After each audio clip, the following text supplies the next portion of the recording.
Welcome in, we're back with more MLS action, and it's MLS Week 28. It's not the Leagues Cup, which just finished the Phase 1 of the group stage, and we're into the quarterfinals, but we're not into the quarterfinals this weekend, so it's a little bit of a chaotic and confusing weekend here. I thought maybe the teams that were still playing would have their games rescheduled, and the other MLS teams would continue on, but in fact, everybody is back to MLS play this weekend. There's also US Open Cup, Canadian Championship games going on next week, more MLS action next weekend, and then we're back with the Leagues Cup quarterfinals the following weekend, following weekdays being on August 19th and 20th. So there's going to be a little bit of a break until we regain the Leagues Cup. A little bit crazy in my mind here. I started these picks earlier in the week, mostly focusing on the teams that were not in Leagues Cup, thinking that not all the games will be playing, but now that we have everybody in action, we've got some games across both different days on Saturday and Sunday, and covering some teams that played in the tournament and some that did not. So let's get into it. 7 different games. Give the video a like, subscribe to the channel, and be sure to check the graphic out at the end for a summary as well, and share your picks in the comments as well. We'll start it off with Philly and Toronto. Neither of these teams played in the Leagues Cup. Philly leads Supporters' Shield race, and Toronto, well, they most certainly do not, way down there near the bottom. The Union went into the break undefeated in 4, 3-1-0, only 2 losses in 19 games as well. Philly also made a big signing in Iloski. He was on loan with San Diego this season, scored 10 goals in just 471 minutes of play, and even had 4 goals in just 12 minutes in one game. He then went back to Denmark, to Nordsjælland, and then quickly returned to the MLS, claimed off of waivers by the Philly Union, so he adds another attacking piece to their lineup. TFC managed to keep a lot of games fairly close. They don't win too often, though, but they were shut out in their last 2 games. They have only 1 win in 5, 4 wins in 15 as well across all competitions. They also made a big signing. They brought in Georgi Mihailovic from Colorado as a new DP midfielder. The Union won 2-1 in Toronto back in May. I think they should get the win here again in Philly. TFC have not won in Philly since 2019. We'll go Philly to win in leg 1 of this parlay and pair it up with one other game here. Chicago and LAFC. 9th in the East, Chicago's hosting 6th LAFC in the West. Chicago are the lower seeded team, but they're certainly going to be the fresher team, having not played in Leagues Cup. But they are one of the worst home teams in the MLS at 3-4-4. The Fire went into the break off of a 2-2 draw and wins of 2-0 and 1-0. And they've now scored in 14 of 16. Those 2 recent shutouts, very rare for them. They have given up a goal in 13 of 15. LAFC, they were in the Leagues Cup. They drew 1-1 against Mazatlan, lost in PKs, drew 1-1 with Pachuca, and won in PKs. Then, despite rotating their lineup, they managed an upset over Tigres 2-1. Getting 2 goals from youngster David Martinez. Bouanga was on the bench. It wasn't enough, though, and they're out of that tournament. Big news off the field. They signed Tottenham legend Son. Not sure if he's going to get the start here yet, but he was in the building the other day in LA. They should have some fresh legs, as players like Bouanga and many others didn't play against Tigres. But LAFC have not won in regulation now in any of their past 5 meetings, any of their past 5 matches in MLS or Leagues Cup. And away from home, they have just 1 win in their past 11 away or neutral field games. So maybe a team that's hard to back right now on the road. We'll just bet goals coming from both. Fire games, usually pretty high scoring. Chicago, LAFC, both teams to score, with Philly to win, coming in at plus 123 odds. Next up, let's go 3 different games here in a 3-game parlay. Neither of these teams, that being Austin and Houston, are very good, but it is a Texas rivalry, so there should be some fireworks here. Austin won 3-1 in May. Houston won 2-0 in April. Both of those games were won by the home teams. Austin is the home team here. Houston has lost 6 of the last 7 at Q2 Stadium. The Verde should be rested, not being in Leagues Cup. They won 2-1 and 4-2 before the break. They're now undefeated in 4, have only 2 losses in 13, and they have 10 goals scored now in 7, which is a big improvement for their offense. But they've also drawn 6 games in that time. So despite a couple recent wins, they're not always a great bet to get the win here. Houston, winless in 3 games going into the Leagues Cup break. They performed poorly in the tournament, losing 4-1 to Tigres, 2-0 to Mazatlan, and 2-1 to Pachuca. They were the only team on either side to get 0 points through their 3 games. In their last 14 games, they've only shut out 1 team, that being St. Louis.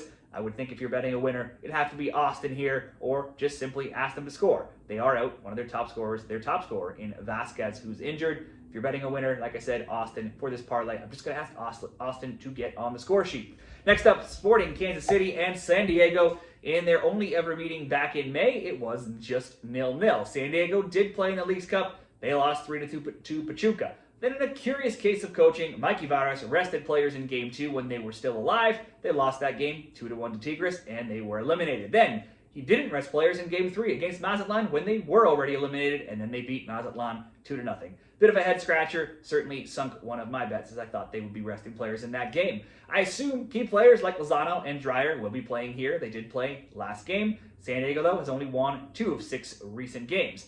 SKC don't win often. They've now gone winless in 3. However, a 3-0 shutout loss to Vancouver before the break is the only time they've not scored across their last 10. They've given up a goal in 10 straight. They had in 10 straight, and both teams to score is 9-1, and both teams to score over 2.5, 7-3. Dejan Joveljic, a great player prop bet in recent games. He has goals in 7 of 10, a total of 8 goals in that time, but none in his last 2 games. Let's just back goals from both teams to score, SKC, San Diego. And finally, San Jose and Vancouver. The Caps won 3-0, drew 1-1, and won 3-0 before Leagues Cup. They didn't participate in the tournament, but off the field, they made one of their biggest player signings in history, signing German legend Thomas Müller. He should give the West's second-best team a big push down the stretch, especially if and when they get Ryan Gold back. There's much less to get excited about on the San Jose side. They lost their last 2 games, 3-2 and 2-1. They're also winless in 7. The one thing you can count on for them is their games at least being entertaining.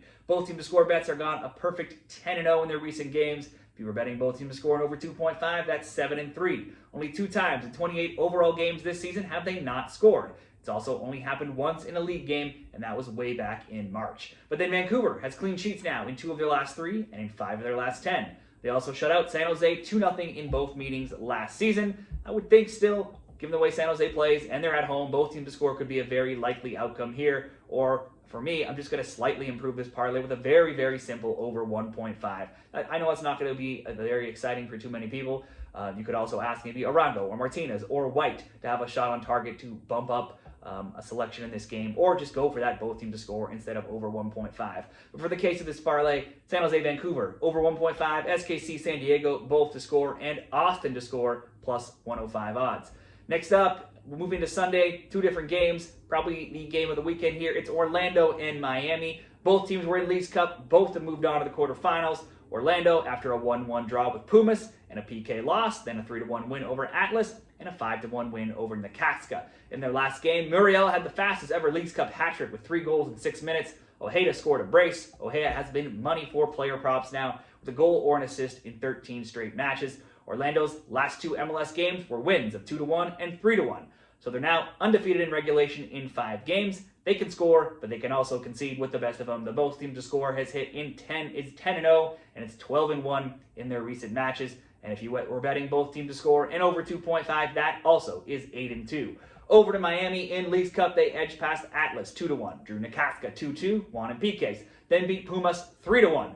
Rodrigo De Paul got his first goal with Miami versus Pumas. Suarez and Allende also got on the score sheet. They were without the injured Messi with a leg injury against in that last game. I would assume he's also going to miss out here as well. Since losing to PSG in the Club World Cup, they have only 1 loss in 9, that being against a top team like Cincinnati, and no losses in their past 5 games either. The both teams to score bet recently 16-5 across their past 21 overall matches. Both teams to score over 2.5 recently 7-2. Miami also just 2 clean sheets in those past 21 overall matches. Like I basically can say in every Miami game, they can score with any number of players, but their back door always open, always capable of conceding. Miami likely going to want some revenge here against the Lions, as Orlando won 3-0 in Miami back in May. To me, I can't see too much argument here for not being goals in this game, so we'll go both teams to score over 2.5. We've got to throw something else in there, because even that's only around minus 175. We'll go to the late night game here, LA and Seattle. In MLS, there's a huge gap between these teams, Seattle being 4th in the West and LA being 15th, and the worst team in MLS. But based on recent performances, maybe this game will be a little bit closer here. After Leagues Cup, these are 2 of the hottest teams. Like Orlando and Miami, both of these teams finished in the top 4, and they're moving on to the quarterfinals. Seattle was the only team of the 36 from both sides to be a perfect 3-0-0. They routed Cruz Azul 7-0, beat Santos Laguna and Club Tijuana 2-1 each. Seattle are now undefeated in 9 games at 6-3-0. They've scored 2-1, 3-3, 3-2, 7-2, and 2 goals all by themselves. So asking there to be at least 2 goals in a game just on the Seattle side alone has basically been perfect in that time. They've been playing to a ton of overs in MLS and Leagues Cup combined with their opponents. scores have seen 5, 6, 5, 4, 7, 3, and 3 goals. LA got into the Final Four of Leagues Cup in the last game of the group stage. They routed Tijuana 5-2, drew Cruz Azul 1-1, lost in PKs, and then routed Santos Laguna 4-0. They needed to win by at least 2. They got 4. Each of Paintsel, 3 goals, 1 assist. Nascimento, 3 goals, 1 assist. And Peck, 2 goals at big tournaments for them. Peck now has at least 1 shot on target in 12 straight games. Paintsel has a shot on target in 11 of 12. He had 5 shots on target versus Tijuana, 4 versus Santos, 10 overall versus in the Leagues Cup. So certainly either of those players, great bets to throw in for goals, assists, or just shots on target. LA are now 5-3-3 in their last 11. They've scored in 13 of 15, scored multiple in 5 of 7. Defense, always an issue, giving up goals in 24 of 27. Have the most goals allowed in MLS with 48. Shutting out Santos, a rarity for them. It's also one of Mexico's weakest teams. They took a red card midway through the game as well, and they knew they were eliminated, so take that for what it's worth. Shutting out Santos, not a big deal. Certainly, betting on goals from both or over 2.5 could be an option in this game. Galaxy offense has woken up. Defense usually always concedes. Seattle games have been high scoring lately. Seattle, though, can play some good defense. They do have an extra day of rest coming into this game as well. Not against that both teams to score. Not against throwing in some Peck or Paintsel player props, but just to make a simple 2-gamer, I'm just going to ask over 1.5 goals. LA Seattle over 1.5. Orlando Miami, both teams to score over 2.5. That comes in at -108 over at Caesars Sportsbook. That'll wrap up these 7 best bets across MLS Week 28 for the weekend. Let me know what you like down there in the comments, and good luck with all your bets.